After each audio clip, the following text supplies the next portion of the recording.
የሩሲያ ጦር እጅግ የተቀናጀ ነው የተባለ ውጊያ በዩክሬን ላይ መክፈቱ ተሰምቷል። የዩክሬን የጦር መሳሪያ ማምረቻዎችም እንዳልነበሩ ሆኗል ብሏል የሩሲያ መከላከያ ሚኒስቴር። ይህ እንደተጠበቀ ሆኖ በሺ የሚቆጠር የዩክሬን አስክሬን ልክ ያለው ብላለች ሞስኮ። በውጊያው ሕይወታቸውን ያጡ የዩክሬን ወታደሮችን አስክሬን ነው ሩሲያ አሳልፌ ሰጠሁ ያለችው። እርሷም የተቀበለችውን ይፋ አድርጋለች። ወደ ኢራን ስናመራ ኢራን የመጨረሻ ነው የተባለ የሰላም ሐሳብ ለአሜሪካ ማቅረቧ ተሰምቷል።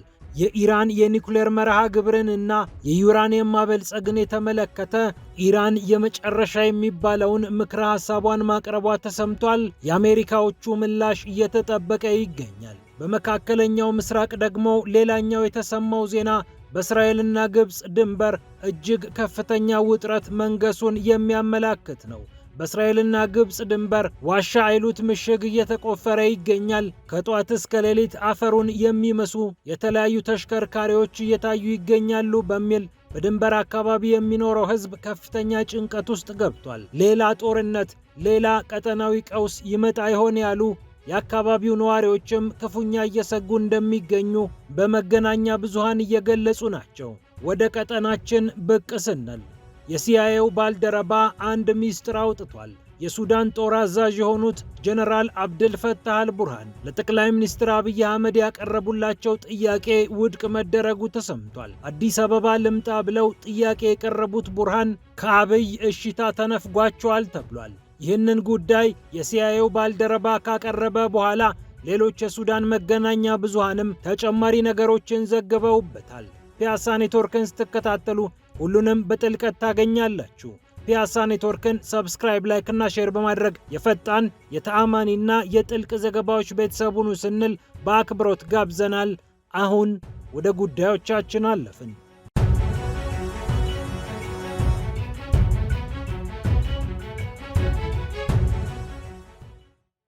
የሩሲያ ጦር የተጠናከረና የተቀናጀ እርምጃ ወስጃለሁ ብሏል። በዩክሬን የመከላከያና የኃይል መሠረተ ልማቶችም ላይ ከባድ ጉዳት ማድረሱን ነው የሞስኮ መስሪያ ቤት ያስታወቀው። የሩሲያ ጦር ኃይሎች እጅግ የተቀናጀ መጠነ ሰፊ ጥቃት መክፈታቸውን ሞስኮ የገለጸች ሲሆን የዩክሬን ወታደራዊና ኢንዱስትሪያዊ ማዕከላት ክፉኛ መጎዳታቸውንም አንስተዋል።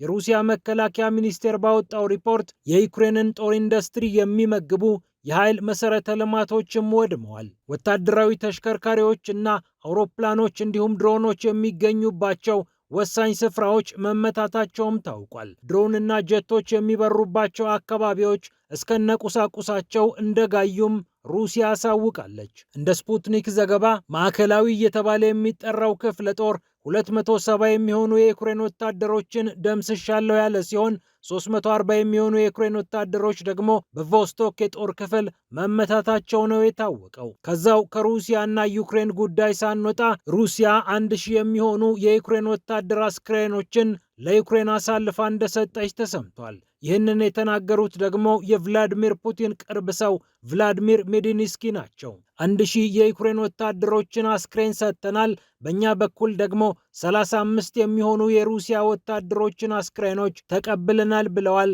ቭላዲሚር ሜዲንስኪ። በተጠቀሱት ቁጥሮች መካከል ያለው ልዩነት በጦርነቱ ማን የበለጠ እንደሞተ አመላካች ተደርጎም እየተቆጠረ ይገኛል። እርግጥ ነው በሌሎች ዙሮች ሁለቱ ሀገራት የሚቀያየሯቸው አስክሬኖች እዚህ ድምር ውስጥ ባይገቡም ዩክሬን 1000 ሞቶባት 35 ከገደለች አብዛኛው የዩክሬን ወታደር እየረገፈ ሊሆን ይችላል በሚል ግምት እየተወሰደ ይገኛል። የኔቶ ሀገራት ግን ሩሲያ የበለጠ ሞቶባታል ይላሉ።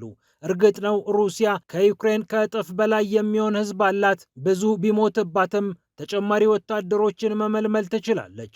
በአንጻሩ ብዙ ወታደሮችን መመልመል የተቸገረችውና በየጎዳናው ከከተሞቹ በአውቶቡስ እያፈነች ወደ ጦር ሜዳ የምትልከው ኪየቭ መሆኗ ይታወቃል።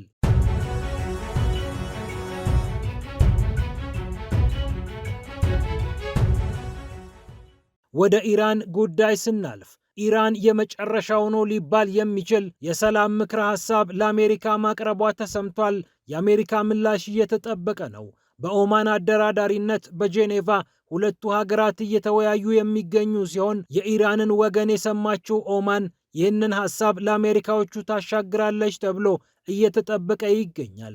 ሁለቱ ልዑካን በቀጥታ ባያወሩም በኦማን አሸማጋይነት አንዳቸው ያወሩትን ለሌላቸው ኦማን እያጋራች ውይይቱ እየቀጠለ ይገኛል። ኢራን አቅርበዋለች የተባለው ምክረ ሐሳብ የኢራን የኒውክሌር መርሃ ግብሯን ኢራን እንዴት አድርጋ መምራት እንዳለበት የሚደነግግ ነው ተብሏል። የራሷን ጥቅም አሳልፋ ሳትሰጥ የአሜሪካዎቹን ስጋት ታሳቢ ባደረገ መልኩ ነው ኢራን ይህንን ምክረ ሐሳብ አቅርበዋለች የተባለው። በተለይ ዩራኒየም የሚበለጽግበት መንገድ፣ ምጣኔና የተለያዩ ጉዳዮች ኢራን ይህንን አድርግላችኋለሁ ከዚህ በላይ ግን አላልፍም ብላ ለመጨረሻ ጊዜ የሰጠችው እንደሆነ እየተነገረ ይገኛል።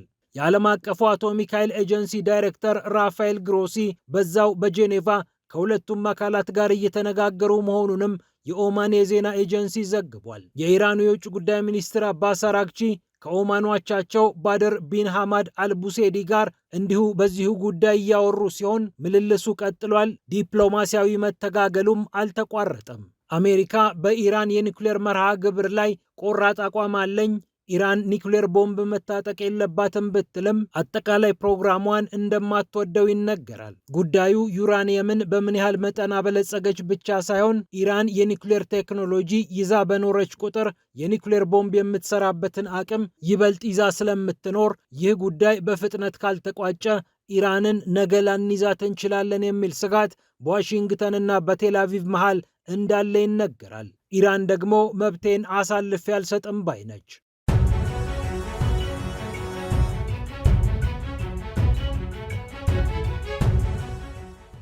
ወደ ሌላኛው መካከለኛው ምስራቅን ወዳመሰው ዜና ስናልፍ በእስራኤልና በግብፅ ድንበር መካከል እየተቆፈረ ያለው ጉድጓድ ብዙዎችን እያነጋገረ ይገኛል። ከግብፅ በኩል ባለው የድንበሩ ክፍል ነው ቁፋሮ እየተካሄደ ነው የተባለው። ካን 11 የተባለው የቴሌቪዥን ጣቢያ በእስራኤል ድንበር አካባቢ የሚገኙ ነዋሪዎችን አነጋግሮ ነው ይህንን ዘገባ የሰራው። ልክ እንደ ጥቅምት 7ቱ ሁሉ ጉድጓድ እየተቆፈረ ይገኛል። ከጋዛው ጦርነት ምን ተምረናል? ዳግም ሌላ ጥቃት ቢመጣብንስ ምን እንሆናለን? በሚል እስራኤላውያኑ እየሰጉ እንደሚገኙ ካን የቴሌቪዥን ጣቢያ ያነጋገራቸው ሰዎች ተናግረዋል። በድንበሩ አካባቢ ካለው አጥር ብዙም ሳይርቅ ሽሎሚት በተባለው አካባቢ ቁፋሮ እየተካሄደ ይገኛል። ተሽከርካሪዎች እየተመላለሱ ነው። አፈሩን የሚገለባብጡ ኤክስካቫተሮችም እዚህም እዚያም ይታያሉ። ይህ ነገር ወዴት እያመራ ነው ብለው ነዋሪዎቹ እየሰጉ እንደሚገኙ የቴሌቪዥን ጣቢያው ያሰራጨው ፕሮግራም አመላክቷል። ማን ኢን ዘ ፊልድ በተሰኘው ፕሮግራም ላይ በግልጽ እንደታየው እስራኤላውያን ከግብፅ ወይም ከአካባቢው ሊመጣ የሚችል ጥቃት ይኖራል ብለው እየሰጉ ይገኛሉ። አንዲት እናት በልጆቿ ክፍል ውስጥ እንደምታድርና ሽጉጧን ይዛ ከዛሬ ነገ ጥቃት መጣብን ብላ ልጆቿን ለመከላከል በመኝታ ቤታቸው እንደምትገኝም በዘገባው ተጠቅሷል። ዘገባው ከግብፅ በኩል ያለውን ነገር ባያሰማም በግብፅ ሲናይ በረሃ አካባቢ ተመሳሳይ ቁፋሮዎች የሚያደርጉ ሰዎች ከዚህ ቀደምም እንደነበሩ ሲነገር ቆይቷል። ግብፅ ከኔ የሚመጣ ስጋት የለብሽም ብላ እስራኤልን ስታስተማምን የቆየች ቢሆንም ድንበር ተሻጋሪ የሆኑ ህገወጥ ንግድ የሚሰሩ ሰዎችም ሊኖሩበት እንደሚችሉ ተነግሯል። የጦር መሳሪያዎችን ወደ እስራኤል ድንበር አስርጎ ማስገባት እስራኤል የምትጠራጠረው አንደኛው ነገር ነው። በጥቅምቱ 7 ጥቃት ሐማስ እንዲሁ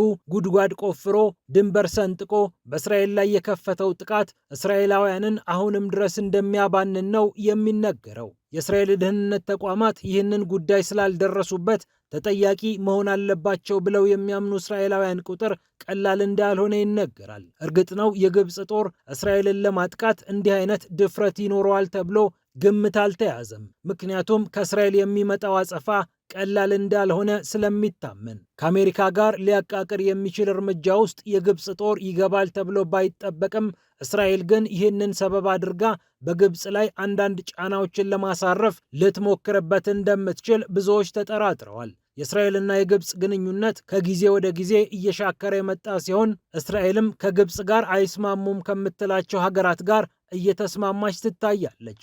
ወደ ኢትዮጵያም ፕሬዝዳንቷን ጨምሮ ዲፕሎማቶቿን ሂዱ እያለች እንደምትልክ ይታወቃል።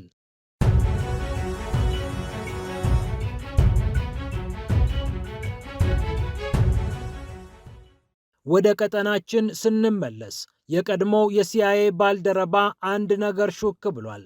ካሜሮን ሃድሰን ይባላል። የሲአይኤ ባልደረባ ነበር። የአፍሪካ ጉዳዮችን በሲአይኤ ሲሰራ ቆይቷል። በውጭ ጉዳይ ሚኒስቴር እንዲሁም በአሜሪካ የብሔራዊ ጸጥታ ካውንስል ውስጥ በባልደረባነት አገልግሏል። በቀጠናዊ ጉዳዮች ላይም በመጻፍ ይታወቃል። ካሜሮን ሃድሰን ሴማፎር በተሰኘው ድረገጽ ላይ እንደጻፈው አብደልፈታህ አልቡርሃን ጠቅላይ ሚኒስትር አብይ አህመድ ሊያገኙኝ ፈቃደኛ አልሆኑም ብለዋል። ካሜሮን ሃድሰን ከአፍሪካ ህብረት ጉባኤ በኋላ በቀጥታ ወደ ካርቱም በረርኩ ይላል። ጀነራል አብዱልፈታህ አልቡርሃንንም አገኘኋቸው፣ ጠየቅኳቸው። በተባበሩት አረብ ኤምሬትስ ድጋፍ አርኤስኤፍ በኢትዮጵያ ውስጥ ወታደራዊ ካምፕ እንዳለው ይነገራል። በዚህ ጉዳይ ላይ ምን ይሉኛል ብዬ ጠየቅኳቸው። እርሳቸውም መለሱ፣ እኛ በኢትዮጵያ ጦርነት ውስጥ እጃችን የለበትም፣ እነርሱም በእኛ ጦርነት እንዲገቡብን አንፈልግም። እናም የአርኤስኤፍን ጉዳይ በተመለከተ ከኢትዮጵያ ጋር አውርታችኋል ወይ ብዬ ጠየቅኳቸው። እርሳቸውም መለሱ፣ በጣም ብዙ ጊዜ አዲስ አበባ ልምጣ ብዬ ጠቅላይ ሚኒስትሩን ጠይቄ ነበር፣ ነገር ግን ምላሽ አልተሰጠኝም። ይህንን ቃል የሰማው ካሜሮን ሃድሰን በሁለቱ መሪዎች መካከል የሚደረገው ንግግር 200 ሚሊዮን የሚሆን ሕዝብ የሚኖርበትን አካባቢ የማረጋጋት ተግባር ሊኖረው ይችላል ብሎ ያምናል። በሱዳን ውስጥ የተፈጠረው ቀውስ ለኢትዮጵያም የሚተርፈው ነገር አለና ኢትዮጵያና ሱዳን ተቀራርበው መስራት አለባቸው ሲልም ሐሳቡን ይቋጫል። ካሜሮን ሃድሰን ይህንን ካለ በኋላ ዘሱዳን ታይምስ ደግሞ ጉዳዩን ገፋ አድርጎ አብደልፈታህ አልቡርሃን ለጠቅላይ ሚኒስትር አብይ ጥያቄውን ያቀረቡት በቀጣዩ ወር ልምጣ ብለው እንደሆነ አትቷል። ዘሱዳን ታይምስ እንደዘገበው ጠቅላይ ሚኒስትሩ ከጊዜ መጣበብ ጋር በተገናኘ ለአብዱልፈታህ አልቡርሃን ማግኘት አልችልም ብለው ምላሽ እንደሰጧቸውና በቀጣይም አልቡርሃንን የማግኘት ፍላጎት እንደሌላቸው ዘሱዳን ታይምስ ዘግቧል።